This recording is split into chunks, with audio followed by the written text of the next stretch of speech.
আসসালামু আলাইকুম, welcome to my channel and another new video. আজকে যেহেতু বানাবো কলকাতার স্টাইলের আলুর তরকারি, সেই জন্য আমি বেশ কিছু আলু নিয়ে নিয়েছি।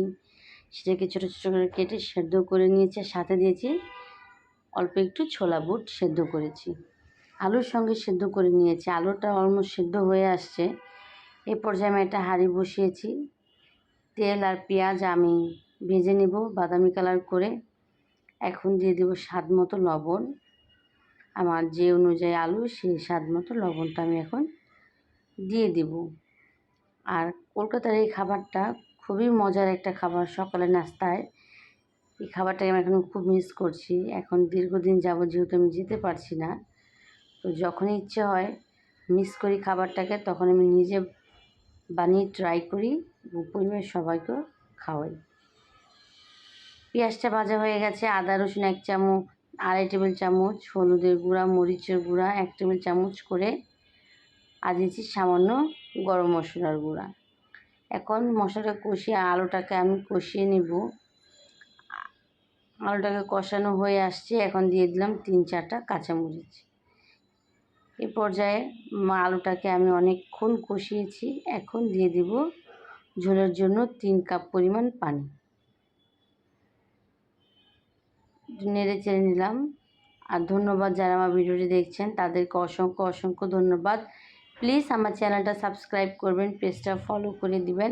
আমার ভিডিও যদি আপনার ভালো লাগে আমাকে সবাই লাইক কমেন্ট শেয়ার করবেন। আলুটা সেদ্ধ হয়ে পানিটা অলমোস্ট শুকিয়ে আসছে। যেহেতু বড় বড় আলুটা, এখন আমি এটাকে 2টা চামচের সাহায্যে এটাকে আমি একদম একটু ভাঙা ভাঙা করে দিচ্ছি। এখন এটাকে আমি ফোড়ন দিব। 3টা শুকনো মরিচ নিয়ে নিয়েছি, দিয়ে দিয়েছি সরিষার তেল এবং দিয়ে দিব সামান্য সয়াবিন তেল। 2টা তেল মিলিয়ে আমি এটাকে ফোড়ন তুলব।